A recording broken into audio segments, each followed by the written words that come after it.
look at the Spurs, Clippers, Kings, Lakers, if you got to pick two of those four, who you got in the postseason? Well, the Spurs and the Lakers seem to just be historically intertwined. Right now, I would go with those two teams. We see the Clippers starting to slide a little bit, which we thought would happen after the trade of Tobias Harris, that they would take a dip. I think the Sacramento Kings' future is bright, and those young guys are playing good basketball. I think they're going to be close. But when you talk about the type of games over these last 20 or so that you're going to need to win, clutch wins, the Lakers still have the one guy that is capable of just literally putting it on his back and getting the clutch wins in the fourth quarter when you need them.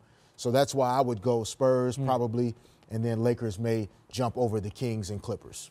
Yeah, and listen, I don't think they're going to make the playoffs, but Minnesota is still in it as well. But I'll tell you what, Sacramento, that was a big win for them last night at OKC. That was a huge win because, you know, in a lot of ways, like Denver, every successful night they have is validations for their young core. So the beauty of having a young team like both those teams, we don't know what their ceiling is. Like when you have a great young player, until he apexes, you don't know how good De'Aaron Fox, Buddy Hield, you don't know how good Marvin Bagley and these guys are going to be. You don't know if they're ready for the moment just yet. So I think they're going to be in it.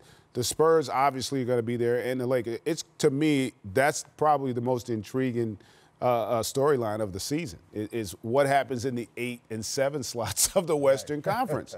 Because if you think about it, I guarantee you there's not one of those teams that doesn't believe they can beat Denver. Yeah.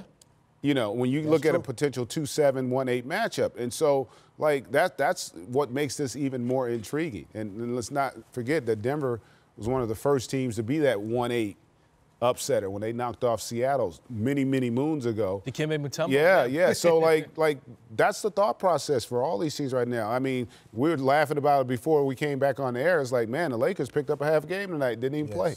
So they, you know, like that's a big loss for the Clippers, who are starting to trend in the wrong direction.